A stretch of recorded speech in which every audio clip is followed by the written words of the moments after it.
자, 오늘 우리에게 주시는 하나님 말씀을 함께 받겠습니다. 오늘은 시편 30편 말씀으로 우리가 들어가는데요. 시편 30편 1절에서 마지막 12절까지 말씀을 우리가 받도록 하겠습니다.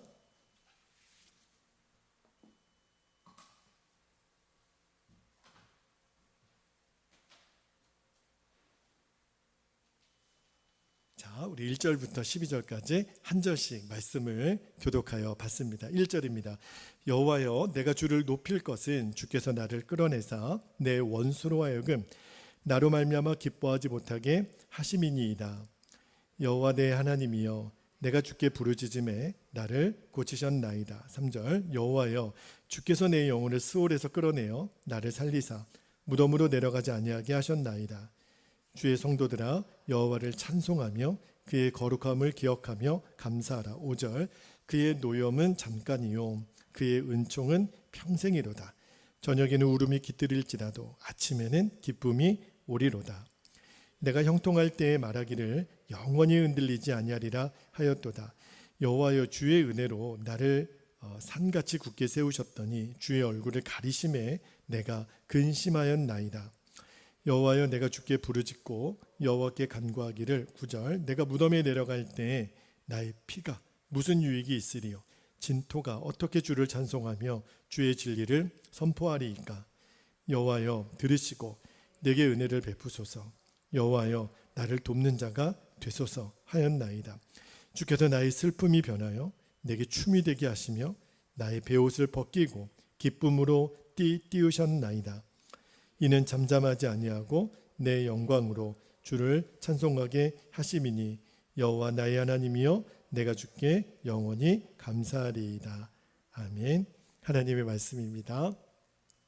오늘 시편 30편으로 이제 말씀을 전하는데, 오늘 설교 제목은 5절 말씀에 있어요. 5절 말씀의 시작이 이렇게 되거든요. 그의 노여움은 잠깐이요 그의 은총은 평생이로다.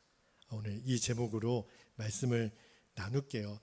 여러분 성경책에도 시편 30편 그 소제목이 다윗의 시, 그리고 아마 성전 낙성가라고 아마 그렇게 써 있을 건데, 성전 낙성가는 사실은 다윗 때는 성전 낙성가를 부르지 않았죠. 왜냐하면 다윗은 성전 짓는 것이 허락된 사람이 아니거든요. 그래서 이 시편 30편은 해석하기를 다윗이 낙성식을 해본 경험은 없는데 후대에 낙성식을 할 때 이 시편 30편의 말씀을 후대 사람들이 인용해서 부른 노래였을 거다, 그렇게 이해하시면 되겠습니다. 그런데 시편 30편 오늘도 제가 말씀을 수십 번도 더 읽었던 것 같아요. 도대체 오늘 말씀에서 주님이 주시려는 은혜가 뭘까, 자꾸 이렇게 왔다리 갔다리 하는 말씀 같아서 처음에는 잘 해석이 안 됐는데 하나님 어떤 마음을 주셨냐면, 이 시편 30편에는요 놀랍게도 사람이 당하는 가장 큰 아픔과 또 사람이 당할 수 있는 가장 큰 기쁨을 너무너무 절묘하게 하나님이 이 말씀에 담아 놓으셨더라고요. 여러분, 시편 30편의 배경이 되는 다윗에 있어서 사건이 언제, 이 다윗의 생에 어떤 사건이 이 30편의 배경이 되냐면, 여러분 기억나시죠? 사무엘하 마지막 장이 24장이거든요. 사무엘하 24장에 보면 다윗이 인구를 계수하는 일을 명령합니다. 우리나라의 군사가 얼마나 되는지 지파별로 이제 인구 조사를 하잖아요. 그런데 하나님이 그 다윗의 인구 조사를 너무너무 싫어하셨어요. 다윗이 너 교만하다. 하나님이 얼마나 그 일로 화가 나셨는지 다윗에게 3가지 징계 중에 하나를 택하라 그러잖아요. 그래서 다윗이 3일 동안의 전염병 징계를 택하거든요. 그런데 얼마나 그 전염병의 징계가 무섭던지 하루에 몇 명이 죽냐면 자그마치 7만 명이 하루에 죽습니다. 하나님 스스로도 너무 많은 사람들이 죽으니까 사흘의 그 징계를 하루로 감해주시잖아요. 그럴 정도로 어마무시한 징계가 이스라엘에 내리니까 다윗이 그때 정신이 번쩍 나는 거예요. 와, 큰일 났다. 완전히 다윗은요 그때 제정신이 아니었죠. 사람들이 7만 명이 죽어나가는 거를 여러분 한 나라의 왕이 어떻게 그거를 지켜보고 있습니까? 그것도 다 누구 때문에 일어난 일이에요? 나 때문에 일어난 일이잖아요. 그래서 다윗이 얼마나 두렵고 얼마나 놀랬냐면 사무엘하 24장 17절에 보면 다윗이 이렇게 기도합니다. 다윗이 백성을 치는 천사를 보고 곧 여호와께 아뢰어 이르되 나는 범죄하였고 악을 행하였거니와 이 양무리는 무엇을 행하였나이까? 청하건대 주의 손으로 나와 내 아버지의 집을 치소서 하니라. 다윗이 지금 뭐라고 고백하는 거냐면 하나님, 죄는 내가 졌잖아요. 나와 내 집을 쳐주세요. 다만 아무런 죄 없는 이 백성들은 살려주세요. 지금 그 기도를 드리는 거예요. 그래서 나중에 사무엘하 24장을 한번 읽어보시면 아리우나의 타작 마당에 그 땅을 사서 다윗이 하나님께 제단을 쌓고 제사를 드리고 나서야 비로소 하나님의 재앙이 멈춰지잖아요. 그 이야기로 사무엘하 말씀이 마무리가 됩니다. 여러분 이때요 다윗이 얼마나 시겁했냐면 와, 죄가 이 교만이라고 나는 정말 작게 보았던 이 죄가 정말 무서운 거구나. 죄 절대로 가볍게 넘겨서는 안 되는 거구나. 완전히 몸에 사무치도록 뼈저리게 다윗이 경험한 거예요. 여러분, 우리 예수 믿는 사람들이 예수님을 믿고도 왜 분명한 태도로 하나님을 이렇게 단호하게 믿지 못할까? 이유가 있어요. 여전히 우리 마음에 죄를 너무 막연하게 생각하는 겁니다. 죄 지을 수도 있는 거지. 그리고 오늘 본문에 다윗이 인구조사를 한 게 우리들 마음에는 어떤 생각이 드냐면 그게 그렇게 큰 죄야? 아니 나라의 인구 숫자를 좀 셀 수도 있는 거 아니야? 군대 뭐 인구조사하는 게 뭐가 그렇게 심각한 거야? 동일하게 우리도요 그냥 어떤 죄에 대해서 큰 죄, 작은 죄를 구별하여 이 정도 죄쯤이야. 누구나 다 짓는 거 아니야? 죄에 대해서요. 여전히 우리의 태도가 너무 막연해요. 그런데 여러분, 똑같은 죄도요. 내가 바라보는 눈높이랑 하나님이 바라보시는 마음이 달라요. 여러분, 하나님에게는 너무너무 죄가 심각하거든요. 왜냐하면 그 죄를 품고서는 우리가 천국에 들어갈 수가 없거든요. 그래서 하나님이 얼마나 죄를 심각하게 보셨는지는 뭘 보면 알아요? 십자가를 보면 알죠.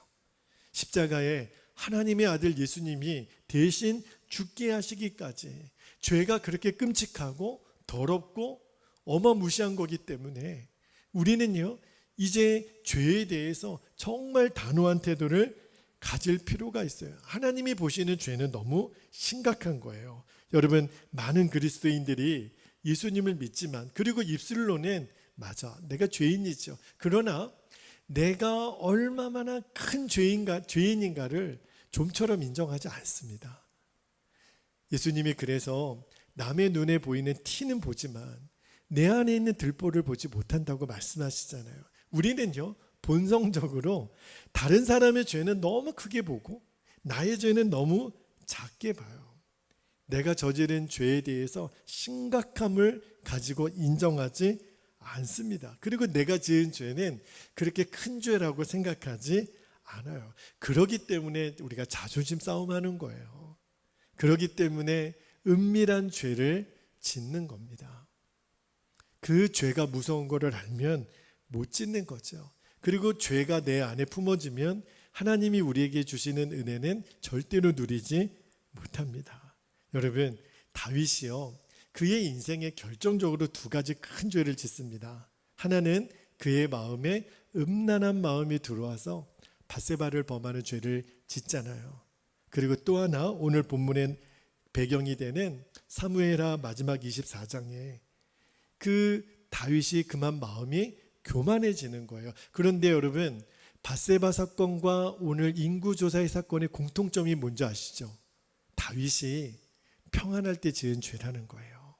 다윗이 위기에 있었고 사울에게 쫓기고 그가 마음이 가난했을 때는 이러한 음란과 교만의 죄를 지을 생각을 꿈에도 품지 않았어요.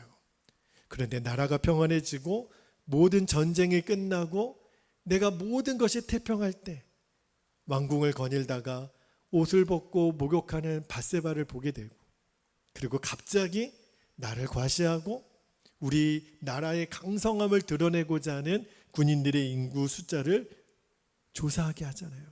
다윗의 마음에 그 음란이 들어왔던 것처럼 오늘은 이 교만의 영이 훅 들어온 거예요. 지금 6절 말씀이 바로 그 상황입니다. 오늘 말씀의 6절에 다윗이 뭐라고 고백하냐면, 내가 형통할 때에는 말하기를 뭐라고 그랬다고요? 영원히 흔들리지 아니하리라. 말을 해도 꼭 이렇게 해요. 이 정도면 됐지 뭐. 이 정도면 만족하지. 이 정도면 괜찮은 거 아니야? 그때가 마귀가 역사하기 딱 좋은 시간이라는 거예요. 여러분, 이 정도면 괜찮지, 이 정도면 안전하지, 이 정도면 평안하지, 그러한 때는 없어요. 여러분, 우리나라가 지금 휴전이라고 하는 굉장히 독특한 나라 형태를 가지고 있잖아요. 이번에 아시안게임을 보니까 한국 선수와 북한 선수가 경합을 했어요. 그런데 한국 선수들이 은메달을 따고 북한 선수들이 동메달을 땄어요. 그래가지고 우리나라 선수가 사진 같이 찍자고 이렇게 단상에 다 올라와서 어깨동무하고 사진 찍자 그러니까 북한에 있는 선수들이 외면하는 거예요. 너무 마음이 아프더라고요. 우리가 한민족인데 왜 이렇게 됐을까? 그러면서 어떤 마음이 드냐면, 지금 영적으로는 우리 한국과 북한 사이에 너무너무 심각한 대적의 영이 있다는 것이 느껴지는 거예요.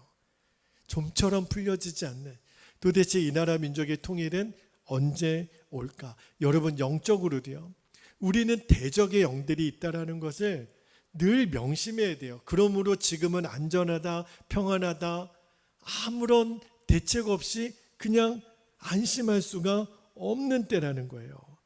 여러분, 그러니까 다윗의 마음에 교만이 들어와서 어떤 생각이 되냐면, 이제 전쟁도 끝났고 내 왕국은 얼마나 크지? 우리 군사는 얼마나 많지? 그 순간 다윗이 하나님을 잊어버려요. 그리고 자기가 하나님이 앉으셔야 될 왕의 자리에 앉는 거예요. 그게 바로 하나님을 무시하는 거고, 하나님이 받으셔야 되는 영광을 다윗이 가로챈 거예요. 그때 하나님이 다윗에게 향한 은혜를 거두십니다. 여러분, 하나님의 제일 무서운 형벌이 뭔지 알아야 돼요. 하나님의 은혜를 거두는 거예요. 그리고 하나님이 다윗을 치잖아요. 그때 다윗이 깨닫는 거예요. 하나님의 징계가 임하니까 하루에 7만 명이 전염병으로 죽어나는 것을 보니까 내가 잘못했구나. 내가 하나님의 영광을 가로챘구나. 다윗이 얼마나 뼈저리게 깨달았는지 7절 말씀에 보니까 다윗이 이렇게 고백하잖아요. 7절에 여호와여, 주의 은혜로 나를 산같이 굳게 세우셨더니 주의 얼굴을 가리심에 내가 근심하였나이다. 하나님 은혜 거두시면 어떡해요? 그리고 이어지는 9절 말씀에 7절 말씀을 제가 세번역 성경으로 다시 한번 읽어드릴게요. 세번역 성경에는 7절 말씀이 이렇게 다윗이 고백하더라고요. 태산보다 더 든든하게 은총으로 나를 지켜주시던 주님께서 나를 외면하시자마자 나는 그만 두려움에 사로잡히고 말았습니다. 여러분, 다윗은요, 내 죄 때문에 이스라엘 백성이 7만 명이 죽어나가는 모습을 보면서 그들의 죽음과 나의 죽음을 동일시 여겼어요. 그러니까 죽어나가는 7만 명이 나라고 생각한 거죠. 하나님, 나 죽을 것 같아요. 하나님 살려주세요. 그래서 2절 말씀으로 다시 한번 볼게요. 2절 말씀에 보면 여호와 내 하나님이여, 내가 주께 부르짖음에 나를 고치셨나이다. 드디어 다윗의 입술에서 회개 기도가 터져 나오는 거예요. 9절도 한번 볼까요? 9절에 내가 무덤에 내려갈 때 나의 피가 무슨 유익이 있으리요? 진토가 어떻게 주를 찬송하며 주의 진리를 선포하리까? 하나님, 나 이제 어떻게 하면 좋아요? 지금 회개 기도를 드리는 거예요. 다윗이 하나님의 무서운 징계를 당하니까 그때서야 이 교만의 죄가 정말 무서운 죄라는 것을 절감했던 거예요.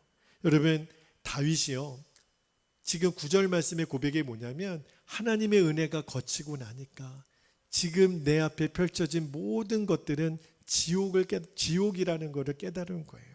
여러분, 지옥이 다른 곳이 아니에요. 하나님의 은혜가 떠난 곳이 지옥이에요. 우리가 명절 때 사랑하는 가족들을 만나고도 왜 다투고, 왜 아픔이고, 왜 서로에게 등 돌리지요? 하나님의 은혜가 없어서 그래요. 하나님의 은혜가 있는 집안은요, 그의 경제적인 형편이 어떻든지 이전에 어떤 상처들이 있었든지 상관없어요. 하나님의 은혜는 우리들의 모든 아픔, 상처, 외로움, 모든 괴로움을 다 녹이시고 덮으세요. 하나님의 은혜가 떠나면 그것이 바로 지옥이에요. 여러분, 제가 아까 말씀드렸잖아요. 인구조사 한 번 한 것이 그렇게 심각한 건가? 저도 처음에 그렇게 생각했는데, 그래서 하나님이 이렇게 무섭게 하루에 7만 명을 죽이시기까지 이렇게 화내를 내실 일인가? 근데 말씀을 묵상하고 또 묵상하다가 오늘 제가 새벽에 그런 말씀을 드렸어요. 날 때부터 맹인된 자에게 찾아왔던 그 고난, 그죠? 왜 그에게 고난이 왔는지 그것조차도 모르는 그 아픔, 그죠? 그런데 성경의 많은 곳곳에 우리에게 닥쳐진 고난은 죄에 대한 징계로 찾아오는 고난이 너무 많아요. 그래서 오늘 이 다윗의 시편 30편 배경이 되는 사무엘하 24장을 쭉 묵상하면서 깨달아진 은혜가 뭐냐면, 징계를 받는 것, 하나님이 우리에게 죄에 대한 징계를 내리시는 것이 하나님의 사랑의 또 다른 이름이다 라는 것을 깨달은 거예요. 여러분, 하나님 말씀에 히브리서 12장 6절에 제가 오늘 새벽에도 읽어드렸지만, 히브리서 12장 6절에 뭐라고 되어 있냐면, 주께서 그 누구를요? 사랑하는 자를 징계하시고 그가 받아들이시는 아들마다 채찍질 하심이라. 내 사랑하는 아들이기 때문에 때리는 거예요. 여러분, 남의 아들은 못 때려요. 똑같이 잘못하고 유리창 깨고 도망가도, 다른 집 아이들은 다 도망가도 내 아이는 못 도망가요. 내 집이니까. 그리고 엄마 앞에 무릎을 꿇죠. 그리고 엄마가 따끔하게 회초리를 때립니다. 유리창 깨고 도망간 남의 집 애들한테는 엄마가 안 때려요. 내 아들만 때려요. 왜? 사랑하니까. 다시는 그러면 안 되니까. 하나님이 우리를 사랑하셔서 채찍질 하시는 거는 내 아들이기 때문에. 그죠? 여러분, 이제 정말 무서운 거를 알아야 돼요. 우리가 가난하고 질병이 있고 또 실패한 거, 그거 무서운 거 아닙니다. 그게 우리에게 부끄러운 게 아니에요. 여전히 내가 은밀한 죄를 짓고 하나님 영광을 가로채고 세상 사랑하고 아무리 말을 해도 도무지 듣지 않으시더라고요. 아무리 권면을 해도 대마와 같이 돈이 좋은 걸 어떻게 해요? 세상이 좋은 걸 어떻게 해요? 너무너무 마음이 안타까워요. 그러나 여러분, 실제로 예수님 믿지 않고 세상 사랑하는 것이 얼마나 무서운가를 알아야 돼요. 그래서 평안할 때가 더 두려워요. 잘 될 때가 더 두려워요. 저도 지금 우리 교회를 생각하고 우리 성도들을 위해 기도할 때는 정말 마음이 너무너무 간절해요. 그런데 오늘 말씀을 묵상하다가 주님이 그런 마음을 주시더라고요.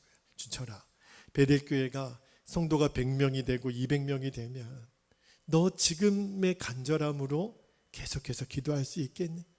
그런 마음을 오늘 질문을 주시는 거예요. 다시 말하면 평안할 때, 등 따숩고 배부를 때 사람이 얼마나 간교한지 마음이 바뀌어질 수 있다는 거예요. 여러분, 출애굽기를 잘 읽어보면요, 하나님이 모세를 통해서 출애굽시키잖아요. 그런데 하나님의 계획은요, 꼭 모세가 아니더라도 이스라엘 백성들이 애굽에서 사는 것이 아니라는 것을 수도 없이 말씀을 주셨습니다. 그런데 애굽에 있는 이스라엘 백성들이 애굽을 떠나지 않아요. 왜 안 떠나는 줄 아십니까? 편하니까. 애굽이 너무 좋으니까. 애굽의 문화를 보니까, 야, 여기 있으면 그냥 잘 먹고 잘 살겠다. 세상이 너무 좋은 거예요. 예수님 안 믿어도 먹고 싶은 거 다 먹고 입고 싶은 거 다 입고 놀러 가고 싶은 거 다 놀러 가고, 와, 이번 추석 명절이 일주일 연휴예요. 와, 해외로, 그렇죠? 그게 너무 좋은 거예요. 교회에서 이렇게 궁상맞게 모여서 예배 드리는 것보다 그게 너무 좋은 거예요. 애굽이 너무 좋은 거예요. 떠나야 되는 것을 알면서도 좀처럼 애굽에 있는 이스라엘 백성들이 움직이지 않습니다. 여러분, 왜 이스라엘 백성들이 애굽에서 정착하게 된 거예요? 실은 요셉 때문에 그래요. 요셉이 형들에게 팔려서 애굽으로 와서, 우리가 그 스토리를 알잖아요. 그래서 야곱의 식솔 70명이 다 애굽으로 이주하는 바람에 그래서 머물고 살고 있었는데, 요셉은 알았다니까요.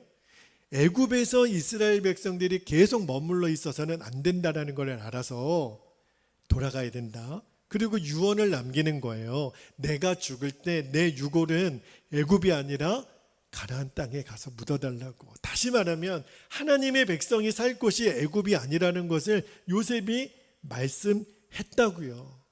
그런데도 이스라엘 백성들이 듣지 않아요. 왜요? 좋으니까. 애굽이 너무 풍요로우니까, 세계 최강대국이니까 여기를 왜 떠나? 근데요, 하나님이 그 마음을 알고 요셉을 알지 못하는 왕을 세우고요, 그리고 무서운 강제 노동을 시작합니다. 그리고 태어나서 이제 사내 아이들은 다 죽여버려요. 그때 비로소 이스라엘 백성들이 정신이 번쩍 나서 하나님 앞에 살려달라고 그 울부짖음이 하나님 귀에 들려서 하나님이 모세를 택하여 출애굽을 진행을 하시잖아요. 제가 깨닫는 게 뭐냐면, 여러분, 배고프고 아프고 어렵고 가난하고 이럴 때가요, 어쩌면 건강하고 배부르고 모든 것을 가지고 있고 풍요로울 때보다 영적으로는 더 안전할 수 있다는 거예요. 왜냐하면 하나님 의지하지 않고서는 지금 버텨낼 힘이 없는 거니까. 그런데 모든 것을 갖고 있고 풍요로울 때가 실은 더 무서운 때구나. 다윗이 오늘 정신이 번쩍 난 거예요. 7만 명의 전염병으로 죽어가는 이스라엘 백성들을 보면서 하나님이 한번 진노하시니까 이렇게 무섭구나. 여러분, 죄가 뭐죠? 죄가요, 하나님을 잃어버리는 거예요. 모든 죄의 공통점은 음란이든 욕심이든 거짓이든 교만이든 하나님을 잃어버리는 거예요.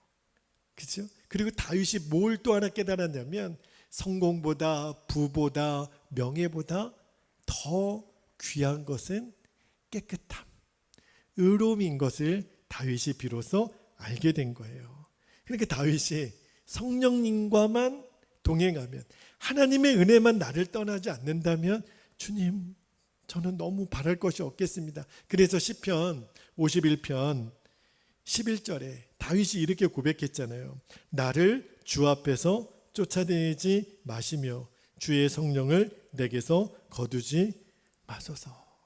그런데 오늘 시편 30편 말씀을 잘 읽어보면 다윗이 이렇게 회개 기도하는 거는 그가 고통스럽기 때문만은 아니에요. 다윗이 진짜 고통을 느끼는 게 뭐냐면 하나님의 은혜가 떠나는 것. 그게 다윗의 두려움이었어요. 그래서 다윗이 애원하잖아요. 하나님, 이 백성들이 무슨 죄가 있어요? 차라리 나와 내 집을 쳐주세요. 차라리 나를 죽여주세요. 그 기도거든요. 그래서 오늘 말씀 8절에서 10절까지 말씀을 다시 한번 보면 8절에 다윗이 이렇게 얘기합니다. 여호와여, 내가 주께 부르짖고 여호와께 간구하기를. 9절에 내가 무덤에 내려갈 때 나의 피가 무슨 유익이 있으리요? 진토가 어떻게 주를 찬송하며 주의 진리를 선포하리까? 10절 여호와여, 들으시고 내게 은혜를 베푸소서. 여호와여, 나를 돕는 자가 되소서 하였나이다. 다윗의 구구절절이 간구하는 내용이 뭐예요? 하나님, 은혜를 제발 거두지 말아주세요. 하나님 은혜가 떠나면 나는 지옥이에요. 지금 그 기도예요. 다윗의 소원은 다른 게 아니라요, 하나님의 은혜만 함께 해주세요. 하나님 바라보고 살 수 있게 해주세요. 그 기도예요. 그리고 드디어 다윗이 이 마음으로부터 나오는 진실한 회개 기도가 하나님께 드려지니까 하나님의 은혜가 다시 임합니다. 그게 바로 11절 12절의 말씀이에요. 11절 말씀 볼까요? 11절에 주께서 나의 슬픔이 변하여 내게 춤이 되게 하시며, 하나님의 은혜가 임하는 것을 다윗이 느끼고 나니까 막 덩실덩실 춤을 추는 거예요. 나의 베옷을 벗기고 기쁨으로 띄우셨나이다. 12절에 이는 잠잠하지 아니하고 내 영광으로 주를 찬송하게 하심이니 여호와 나의 하나님이여 내가 주께 영원히 감사하리이다. 다윗이 비로소 안 거예요. 하나님의 은혜가 얼마나 귀한 건지, 하나님의 은혜가 얼마나 좋은 건지 막 기쁨으로 춤을 추면서 찬양했다 그랬어요. 그래서 다윗이 뭘 깨달았냐면 징계는 잠깐이에요. 그러나 하나님의 은혜는 영원하다는 사실을 다윗이 비로소 깨닫습니다. 그래서 오늘 5절에 제가 설교 제목으로 삼은 말씀이 나와요. 5절 말씀 같이 읽겠습니다. 5절 시작. 그의 노염은 잠깐이요 그의 은총은 평생이로다. 저녁에는 울음이 깃들일지라도 아침에는 기쁨이 오리로다. 여러분, 우리도 고난이 오고 징계를 당할 때 끝난 것 같잖아요. 나는 이제 재기할 수도 없을 것 같고, 나는 이제 내 인생 여기서 종점인 것 같고, 그리고 그 고난의 시간이 영원할 것 같은데 아니에요. 하나님 앞에 내가 진심으로 회개하고 하나님의 은혜가 다시 회복되고 나니까 징계는 짧게 지나간다는 거예요. 할렐루야. 얼마나 감사해요. 하나님의 징계는 짧게 지나가고 오늘 말씀에 주님의 은혜는 영원하리로다. 그렇게 말씀하잖아요. 그렇죠? 주님의 은총은 평생이로다. 징계는 잠깐이라는 거예요. 그러나 은혜는 영원하다라는 것을 다윗이 깨닫는 거예요. 여러분, 하나님은 사랑의 하나님이시지만 공의의 하나님이시잖아요. 공의의 하나님이라는 뜻이 뭐예요? 우리를 사랑하시지만 우리가 품고 있는 죄는 하나님이 징계하세요. 공의의 하나님이시니까. 그렇죠? 왜냐하면 우리가 죄를 품고 있는 것을 가만히 품고 두고 있으면 지옥 가는 거예요. 여러분, 죄를 품고 있는 한은 우리 천국 못 갑니다. 그래서 하나님이 때려서라도 너희놈 너 맞자 좀. 엄청 아프죠, 맞을 때는. 그런데 그래야 내가 사는 것을 하나님이 아시니까 인생의 채찍, 사람의 채찍, 사람 막대기로 나를 때리세요. 지옥 가면 안 되니까. 근데 여러분, 부모가 자녀를 때릴 때 있잖아요. 그런데 자녀 죽으라고 때리는 부모 없어요. 때리는 부모가 가슴이 더 아프잖아요. 우리에게 징계를 주시는 하나님은 우리를 징계당하는 우리를 보고 고소해 하시는 분이 아니세요. 아파하시는 분이세요. 너 왜 그랬어? 왜 그랬어? 그렇게 때리시는 하나님이시잖아요. 여러분, 죄로 인한 고난, 죄로 인한 징계 말하지만 여러분 생각을 잘 해보세요. 죄의 싹은 뭐라 그랬어요? 사망이잖아요. 우리는 죄 지면 죽는 거예요. 여러분, 사실은요, 지금 내가 지은 죄로 인하여 당한 이 징계는 고난이라고 말해도 안 돼요. 하나님의 은혜의 이 크기를 보면 억만분의 1도 안 되는 거예요. 우리가 얼마나 하나님 무시하고 살았어요. 얼마나 하나님 배신하고 하나님 영광 가르치고 가로채고, 여러분 그 죄를 어떻게 감당해요? 하나님이 요만큼 징계를 내려주시는 게 은혜라니까요. 하나님이 작정하에 징계를 내리시면 우리 감당 못해요, 여러분. 하나님이 그 징계의 수위를 억만분의 1 정도로 감해 주셔서 우리가 지금 이렇게 살아가는 거예요. 그런데 우리는 그 징계도 힘들겠다, 죽겠다 이렇게 하죠. 그 징계 크기를 그대로 다 받으면 우리 죽어요. 근데 놀라운 사실은요, 우리가 하나님 앞에 회개하면 하나님 제발 은혜를 거두지 말아주세요 그렇게 구하면 우리 하나님은 또 사랑의 눈이 머셔서 그래 너 잘못한 거 진짜 알아? 그래 용서한다. 내 은혜를 다시 부어준 우리 하나님 그런 하나님이라니까요. 우리가 회개만 하면 우리 하나님은 그저 또 그래 너 회개한 거 맞지? 그래 다시 은혜 또 받아라. 그런 하나님이에요. 여러분 하나님의 진노가 멈춰지고 은혜가 회복될 때 그 기쁨이 얼마나 큰지 4절 말씀에 다윗이 이렇게 고백하잖아요. 4절에 주의 성도들아 여호와를 찬송하며 그의 거룩함을 기억하며 감사하라. 아 그렇구나.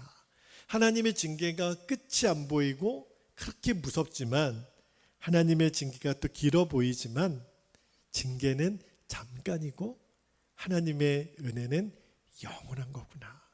노여움은 잠깐이고 하나님의 은혜는 평생 가는 거예요. 하나님의 은총은 여러분이 이 말씀을 붙잡게 되기를 축복합니다. 힘들고 어려운 시간을 보냈잖아요. 근데 제가 5절 말씀 뒷부분에 보면 저녁에는 울음이 깃들일지라도 아침에는 기쁨이 오리로다. 기쁨의 아침이 있어요. 여러분 우리 절대로 낙심하지 않게 되기를 축복합니다. 명절을 앞두고 마음이 좀 무거우신 분들도 계실 거예요. 그러나 여러분 어떠한 이유로도 하나님의 은혜가 나를 붙들고 있는 한은 낙심할 이유가 없습니다. 저녁에는 울음이 깃들일지라도 여러분 혹시 밤에 주무실 때 울면서 주무셔 보신 적 있으시죠? 힘드니까 너무너무 외로우니까 이 밤이 너무 긴 거예요. 그런데 그 베개를 적셨던 여러분의 눈물을 하나님이 다 기억하세요. 다 보세요. 저녁에는 울음이 깃들일지라도 기쁨의 아침이 반드시 오고 있습니다. 우리의 베옷을 다 벗겨주시고 기쁨의 옷을 입혀주시고 야 춤추자 우리 함께 춤추자. 다윗이 지금 막 그 기쁨으로 노래하는 거예요. 그래서 하나님의 징계조차 감사하고 기뻐할 수 있으면 징계는 그걸로 끝난다니까요. 오늘 제가 새벽에 그 말씀 드렸잖아요. 우리가 붙들고 순종할 말씀만 있으면 징계는 끝난 거예요. 너무너무 감사하더라고요. 여러분 징계는 하나님이 우리를 사랑하시는 또 다른 이름이에요. 이번 추석 명절을 여러분이 이제 보낼 때 우리 가족 중에도 아픔이 있는 사람들 참 많잖아요. 그들에게 전해주세요. 아들아 딸아 어머니 아버지 형 누나 아프시죠. 지금 고난의 시간이 너무 길죠. 그러나 하나님의 은혜만 다시 붙들어요. 하나님의 은혜가 떠난 게 지옥이거든요. 하나님의 은혜만 다시 붙들면 하나님이 은혜를 우리에게 베푸시면 저녁에는 울음이 깃들일지라도 기쁨의 아침은 반드시 와요. 우리가 그렇게 손잡고 기도해주고 격려해주고 사랑으로 보다듬어주고 그래서 2023년도 이번 추석 명절은 여러분의 생애에 가장 복된 명절이 되시기를 축복합니다. 혹시 눈으로 직접 만나지 못해도 괜찮아요. 전화를 못해도 괜찮아요. 그저 내 마음에 품고 기도하는 어떤 대상이 있다면 우리는 이 기도만 잊지 않았으면 좋겠어요. 주님, 아무에게 하나님의 은혜가 멈춰지지 않게 해주세요. 하나님의 은혜만 분명하게 붙들게 해주세요. 그러면 돼요. 하나님의 은혜만 놓치지 않으면 삽니다. 그러면 징계는 끝나요. 그리고 다시 기쁨의 아침을 맞아서 우리가 다윗과 같이 춤을 추게 될 거예요. 그렇게 복된 이번 추석 명절을 보내시고 영적으로도 승리하시게 되기를 주님의 이름으로 축복합니다. 이제 기도하겠습니다. 두 가지 기도 제목을 붙잡고 이 시간에 기도할 텐데 첫 번째 기도 제목입니다. 하나님의 은혜로 주시는 모든 것을 가로채는 죄가 있어요. 죄가 얼마나 더럽고 무서운가를 분명히 깨닫게 하옵소서. 십자가를 바라볼 때마다 죄의 무서움을 분명히 우리가 알게 하소서. 내 안에 눈곱만큼이라도 남아있는 죄가 떠나가게 하소서. 두 번째, 하나님의 징계는 잠깐이지만 하나님의 은혜는 영원함을 확신하고 내 심령 안에, 우리 가정 안에, 우리 교회 안에, 이 나라 민족 안에, 한국 교회 안에 회복의 은혜를 주옵소서.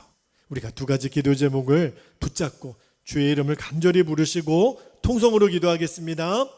주여,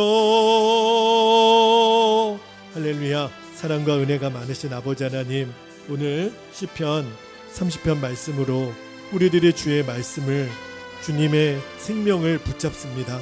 아버지 하나님, 오늘 이 말씀이 다윗의 범죄함을 심각하게 다루었던 아버지 하나님 그 배경에서 나온 말씀인 것을 알았습니다. 아버지 하나님, 다윗이 힘들고 어려울 때 죄에 무너지지 않았습니다. 모든 것이 만족스럽고 평안하고 태평할 때 그에게 음란의 유혹과 하나님 교만의 유혹이 찾아왔던 것을 아버지 하나님 우리가 기억합니다. 아버지, 우리도 그렇게 늘 깨어있게 되기를 원합니다. 오히려 지금 내가 가난하고 내가 아프고 내가 보잘것없고 내가 부족한 것 투성인데, 근데 하나님의 은혜가 내 안에 분명하면 주님, 오히려 나는 지금 건강한 상태이고 오히려 하나님의 계획 안에 있는 것을 알았습니다. 가진 것이 많아, 누리는 것이 많아 아버지 하나님을 잊어버리고 하나님의 영광을 가로채고, 그래서 여전히 애굽이 좋아, 세상이 좋아, 하나님 마음껏 놀고 먹고 마시는 그 시간이 지금은 그들에게 좋아 보일지 모르겠지만 하나님의 시간표 안에 그것이 얼마나 두려운 시간인지, 애굽은 우리가 머물러야 될 땅이 아니었습니다. 떠나야 될 땅이었습니다. 하나님, 그거를 요셉도 알았고 절대로 이 땅에 머물러서는 안 되는 것을, 그러나 어느 순간 애굽에 주는 풍요로움에 빠져서 그 세상이 주는 달콤함, 세상이 주는 그 즐거움 때문에 하나님의 백성의 신분을 잃어버리고 아버지 하나님 말씀에 순종하는 것을 팽개쳤다. 하나님, 모든 하나님 잘못된 선택을 하나님 깨우쳐 주시고 아버지 하나님 징계 중에 하나님의 은혜, 하나님의 사랑을 깨닫게 되기를 원합니다. 아버지 하나님, 주님이 사랑하는 자녀에게 징계를 주신다고 말씀하셨으니 고난의 때가 힘들고 어렵지만 그러나 이 때를 우리가 정확하게 하나님 보낼 수 있도록, 그리고 은혜가 얼마나 소중한 건지 은혜의 가치를 깨닫게 해주시고 하나님의 은혜가 떠나는 그 순간이 지옥인 것을 아버지 하나님 우리들이 늘 명심하게 되기를 원합니다. 주님, 은혜로 주신 모든 것들을 가로채는 모든 죄, 이 죄가 얼마나 무섭고 얼마나 두려운 것인가를 아버지 하나님 깨닫게 되기를 원합니다. 다윗이 7만 명의 백성이 죽어가는 모습을 보면서 가슴을 치고 통곡했던 것처럼 아버지 하나님, 우리가 꼭 죄를 짓고 나서 뉘우치는 것이 아니라 그 전에 죄의 무서움을 깨달아 알아. 아버지 하나님, 죄가 역사할 때마다 아버지 하나님 성령님의 근심을 깨닫고 하나님 어떠한 죄라도 이겨내게 하여 주옵소서. 육신의 정욕과 하나님 안목의 정욕과 이생의 자랑을 이겨내게 하여 주옵소서. 하나님, 보지 말아야 될 것들을 보지 않고 가지 말아야 될 곳에 가지 않으며 만나서는 안 되는 사람을 만나지 않으며 아버지 하나님, 주님이 우리에게 명하시는 말씀에 순종하고 하지 말라는 것에는 내가 거절하는 아버지 하나님, 이제는 주의 말씀에 순종함이 생명임을 깨달아 알아 아버지 하나님 모든 죄는 모양이라도 버리게 하시고 떠나가게 하여 주시기를 원합니다. 다윗이 깨달았던 그 의로움과 정결함의 능력, 성결의 능력이 거룩의 능력인 것을 아버지 하나님 우리로 하여금 온전히 깨닫게 하시고 하나님 모든 주께로부터 오지 않은 모든 것들이 역사할 때 우리들이 단호히 거절하고 아버지 하나님 승리하게 하여 주옵소서. 하나님의 징계는 잠깐이지만 하나님의 은혜는 영원한 것임을 우리들이 명심하고 저녁에는 울음이 깃들일지라도 정령 기쁨의 아침이 오는 것을 아버지 하나님 우리가 믿음의 눈으로 바라보며 절대로 낙심하지 아니하고 이번 추석 명절이 오히려 낙심한 영혼들을 일으켜 세워주고 손을 잡아주고 함께 우리가 일어나는 아버지 하나님 복된 명절이 되게 하여 주옵소서. 아버지 하나님, 우리가 부모님을 만날 때, 자녀들을 만날 때, 형제자매들을 만날 때 이 사랑, 이 은혜가 살아 넘치게 되기를 원합니다. 우리 가정을 다시 살려주시기를 원합니다. 우리의 자녀들을 다시 복된 자녀로 아버지 하나님 세워주시기를 원합니다. 우리 형제들을 그렇게 긍휼히 여겨주시기를 아버지 하나님 원합니다. 섬겨야 될 것이 있다면 내가 먼저 섬기고, 낮아져야 될 것이 있다면 내가 먼저 낮아져서 하나님의 은혜가 흘러가는 통로로 이번 명절에 나를 통하여 주여 일하여 주시기를 원합니다. 아버지 하나님, 우리가 서로 덕담을 나누고 주님 사랑을 나누고 섬김을 나눌 때 주님의 말씀이 흘러가고 주의 사랑과 주의 은혜와 주의 평강이 흘러가게 하여 주옵소서. 하나님, 우리 가족들을 묶고 있는, 우리 형제들을 묶고 있는, 우리 가정 안에 회방하는 모든 악하고 더러운 영들이 떠나가고 하나님, 오고 가는 소식이 복되게 하시고 하나님, 우리들의 만남이 복되게 하시고 하나님, 또 먼 곳을 다녀오는 모든 일정 가운데도 안전하게 하시고 우리 성도들에게 복의 복을 더하여 주옵소서. 아버지 하나님, 우리들의 인생에 평생에 잊을 수 없는 최고로 복된 이번 추석 명절이 되도록 아버지 하나님 눈동자같이 지키시고 인도하여 주옵소서. 그렇게 인도하실 주님을 찬양합니다.